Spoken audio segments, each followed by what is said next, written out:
When you go out to seek funding, you have to make a case. You have to tell a story. I think a lot of people have looked to technology for ways to help tell the story authentically, but at scale. How can we keep it personalized and meaningful, but at the same time, not put all the burden of telling the same story 1,000 times?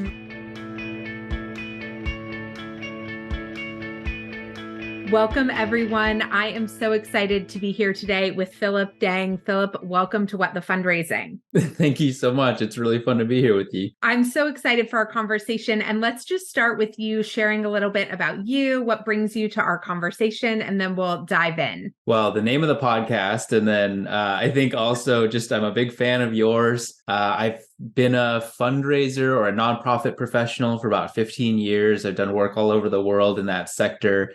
And then these days, I run a generative AI grant writing software company.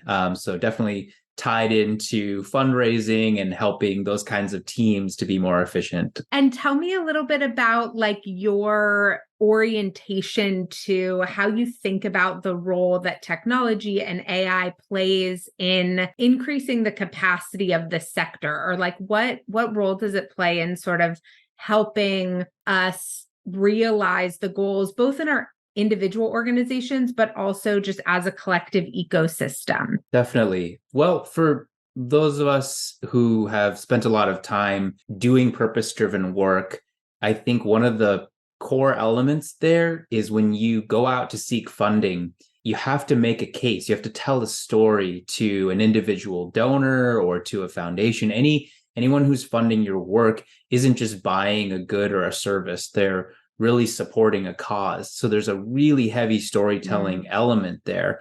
And storytelling is really important, but when you have to do it at scale, it can become so much work. So I think a lot of people have looked at technology or looked to technology for ways to help tell the story authentically, but at scale. How can we keep it personalized and meaningful, but at the same time, not put all the burden of telling the same story 1,000 times on these little teams? And so that was something I experienced when I was a nonprofit founder, an executive director, and a grants professional. After a while, it really started to wear me down when the story or the mission that I was so passionate about, the 100th or 200th time that it's coming out of my mouth, I'm kind of like really digging deep for inspiration. And so just how do we save some of that energy to be directed at the work itself? So I think that's a lot of where I'm coming from with this and how technology fits in. Would you say that you were always technology fluent? Like, were you somebody even in your nonprofit roles that was eager to find technology solutions to the challenges that you have? And I'll say that before I put you on the spot with that question, I'll just say that I definitely wasn't. And so it's interesting now becoming more familiar with the technology landscape, with the AI landscape that supports the nonprofit sector. I just remember when I was in-house in those roles, the technology side of things really overwhelmed me. And it was hard for me, I think, because so much of my role was so human, was so in the human interaction, that I had a real hard time thinking about how technology could support my humanness. I'll go back pretty far. When I was a kid, I was a total builder. So if you talk to my folks back then, I was the cardboard boxes, tape. I would disassemble my toys, especially remote controlled toys, so that I could use the movements to create robots or machines. So I think I'm really a builder and engineer at heart. But my path sort of took me sideways a little bit, and I wound up in nonprofit work. So I look at that now as sort of a blessing, because I think it's given me a passion to combine with maybe a more natural inclination or skill set. So I wasn't technology focused. I wouldn't have called myself tech fluent, but I always looked at situations and thought about how I could build or systematize to do things a little bit, not even more easily necessarily, but definitely to save energy and at the same time increasing quality. So I think a theme throughout my entire career is wherever I wind up, whatever job I'm in, I've been a chef, I've been a bartender, a waiter, a teacher. I'm always trying to do the work, especially repetitive work. I'm trying to do it really, really well and figure out systems and protocols for doing that. So I think that's translated to technology, which is very, should be pretty systematic and learning how to use it or when not to use it even. So that's, I think, how I have come to technology and philanthropic work.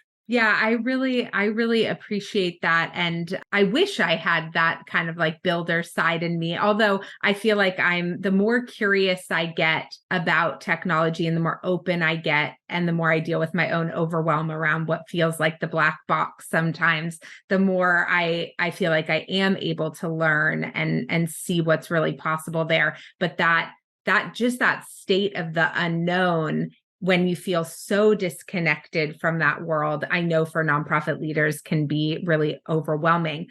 I'm curious, I want you to tell us a little bit more about Grantable. And I'm curious, Grantable to me seems like one of the ways that even in the midst of my overwhelm, I would have been eager to adopt AI that could have helped me with grant applications.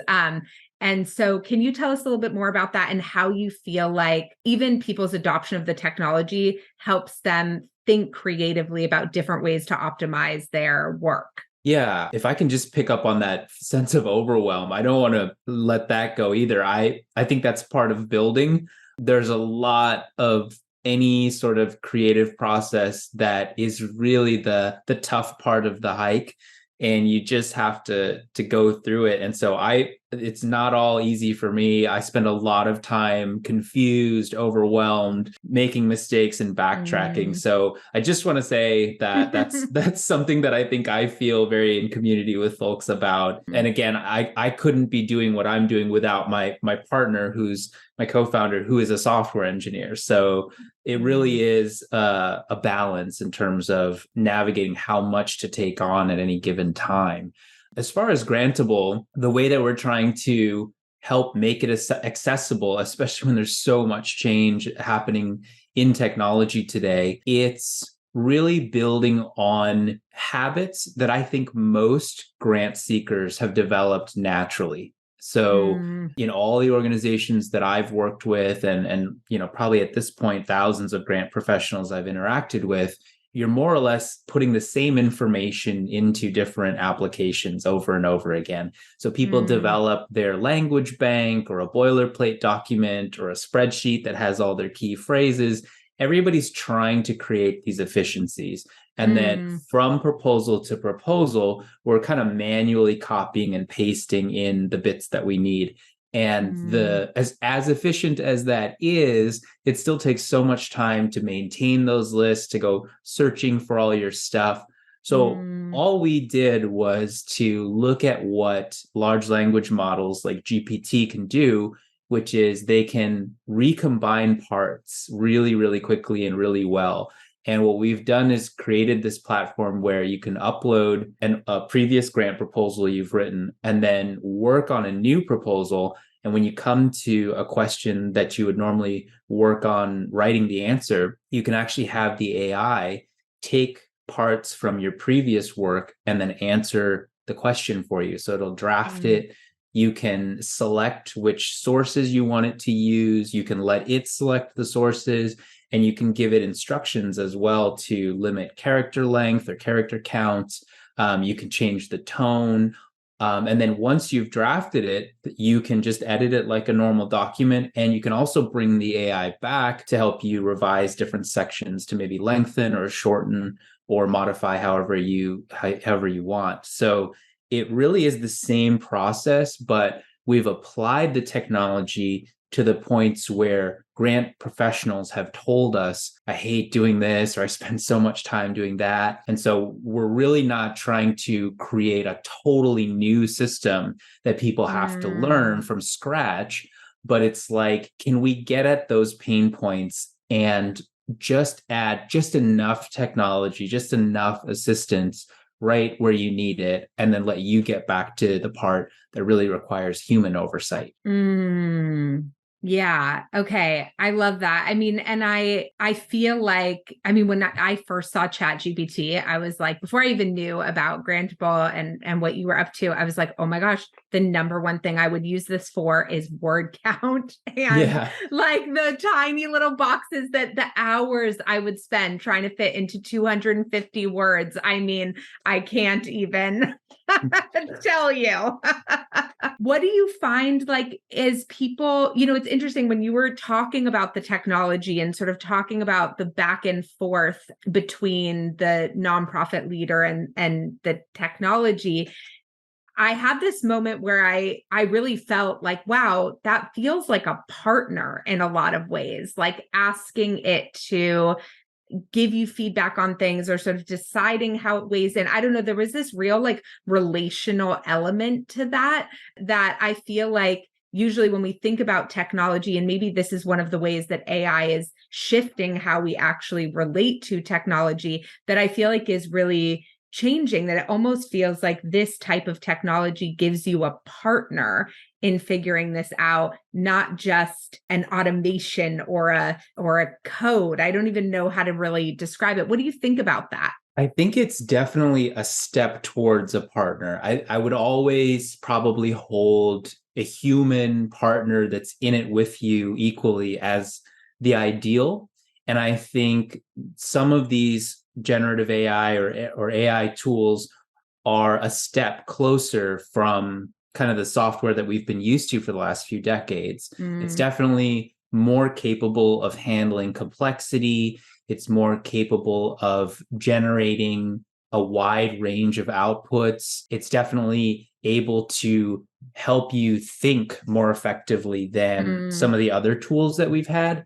But one of the parts where it falls short still is that it really is a long way from having the context that you and your teammates have about the real world, about the work.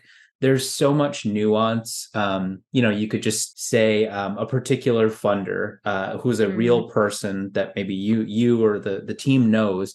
You know all the dynamics about that person's personality, their recent history with you. And I think that we will get more and more data points, and these technologies will become better, faster and faster. But we're really still not at the point where they're equal partners, I would say. So I think for a lot of the work where we've maybe felt on our own, we do now have this really cool, maybe a mirror or something that can like lift you up so that you can see your work at different levels, like the 30,000-foot view. It can help you get past some writer's block, all that. But I still think that there's a slippery slope. I wrote about it in my blog this week, where the art that I think we are all going to develop with these softwares is to actually sense when we're leaving the part of the project where the AI is helpful, and where you're kind of going past that point where you really should take over. So I think mastery is really going to be about learning when that point is that we need to take the reins again. That's what I think is going to be a major element, whether you're talking about making music or graphics or video or text. I think if you go too far with the AI, it can actually create too much stuff that is actually more trouble to fix than So we have to learn to go at the right speed. We have to learn which parts of our work we can delegate, and then which parts really, I think, just require kind of the old-fashioned, creative process. Yeah. Okay, that's really interesting. And it sort of is sitting on the cusp of two things I've been wondering about a lot related to AI, which is, so I talk a lot about helping fundraisers overcome resistance and overwhelm, deal with their overwhelm. And one of the things that often plays a big role in that is perfectionism.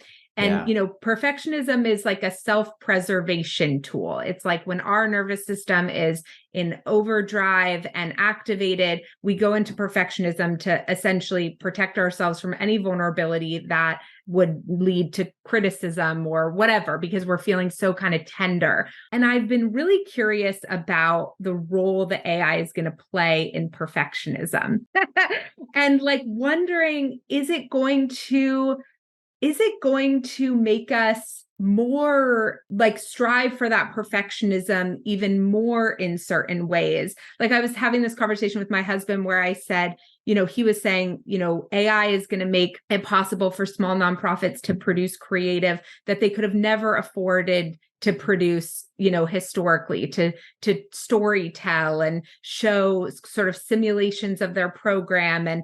And so much of what we're seeing in the AI world is around like the presentation of things. But then how does that impact? This is a really complicated question. You might be like, Mallory, this is like, No, this is great. but like, then how does that impact sort of like how we view ourselves or the standard we're holding ourselves to? Like if we have AI producing these sort of more perfect versions of how we present our organizations, what does that do to like us? I'm curious what you think about that. Well, first, you're giving me this whole new topic area that I'm going to try to create blog posts from, and maybe we can work on some of those together. Where my thoughts went just now was to go to other commodities that we have mechanized or industrialized the production of. So take food, for example.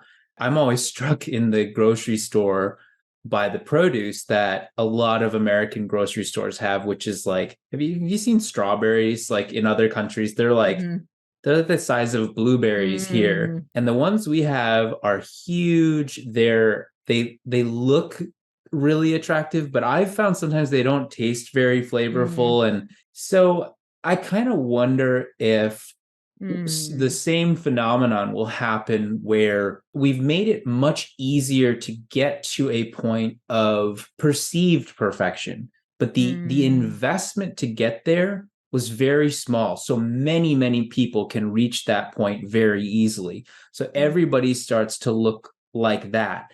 Then I think there's a new frontier where if the people that do put the extra effort in to figure out what is the new kind of artistry that humans working with AI can create, I think there will be a new way that we differentiate. And so I think maybe it's like, when you do encounter a real wild strawberry again, it's now, instead of being looked at as small or sort of not that attractive, it's this like really special thing. So maybe organic content will become something that is really, really valued and that people get to focus more on.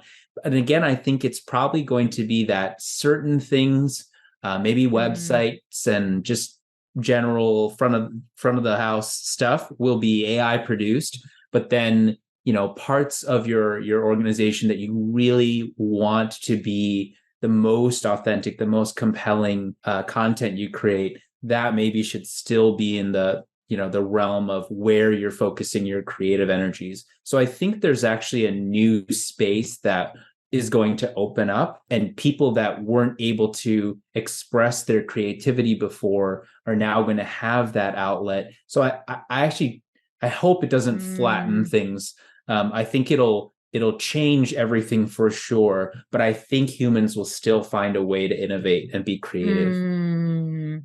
Yeah, it's so interesting. Like, you're right. Like, I love that you use that fruit analogy, because I feel like, yes, like, and there is this whole watery fruit phenomenon, right? But then we also go to farmers markets and we go to specialty grocery stores to actually get the small strawberries, because we've sort of, and so that same evolution might ultimately happen with the use of some of these tools, that there will be this, I mean, everyone's been talking about just the increase of content because of all of these things. And then, but that content that you can really feel is uniquely human and uniquely creative starts to be the thing that people seek out. I think there's my blog post this week was about, I don't know where I encountered the statistic, but I have 2 dogs, and I encountered the statistic that dogs are 99.9% genetically identical to wolves. And I just think that that's really interesting, that 0.01% of a difference results in such a dramatic difference between those 2 animals, between wolves and dogs. And what it made me think about was content, and that I think there's something similar that happens where if you find the right elements in a piece of content to change, it can have a profoundly different expression. And I think that AIs are probably good at getting ever closer to that 99.9%. But I think it's that last bit that AI can't really account for, that sort of final feeling that you get when it's a human being. So I think it's such a tiny bit of difference, but when people really get their hands on a piece of content and make it and shape it, it's not about needing to do the whole thing yourself. It really is some little element, the most impactful, these precise little parts that really give a thing its feel. So I think when you combine new generative AI tools and really skillful human input at those precise places, I think it's still going to be very, very different, like in terms of like what the outputs can end up being. So there's some kind of almost like a natural law there where the input at the right time changes everything. I love that. Okay, I could talk to you forever, but I know we're out of time. Tell everyone where they can go to find you, connect with you, read your blog. I love